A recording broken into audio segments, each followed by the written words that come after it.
కొన్ని కూడా అడ్జస్ట్ కావారా? సరేరా, ఇట్స్ ఓకే. ఏమైంది? నీకెందుకు? నా తంటలో నేను పడతాం కదా. నీ పనులేవి నువ్వు చూసుకో. ఇప్పుడు చెప్తే వచ్చి నష్టమేంటి? ఈ నెల శాలరీ లేట్ అంట. బైక్ ఈఎంఐ ఇంకా క్రెడిట్ కార్డ్ డబ్బులు కట్టేది ఉంది.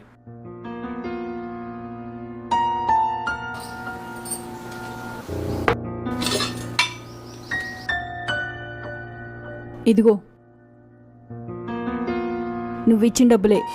నువ్విచ్చినవన్నీ ఖర్చు పెట్టకుండా కొంచెం కొంచెం సేవ్ చేస్తూ వచ్చా. నువ్వు ఎప్పుడు డబ్బులు అడిగినా విసుక్కుంటూ ఇచ్చేటోడిని. ఇలాంటి టైంలో నువ్వే హెల్ప్ అవుతావు అనుకోలేదు. హెల్ప్ ఏంటి? భార్యాభర్తలం. మనకొచ్చిన కష్టాలు నీవి నావి అని వేరు కాదు, మనవనుకోవాలి. అయినా ఊరికే ఏమి ఇవ్వట్లేదు, వడ్డీ కావాలి.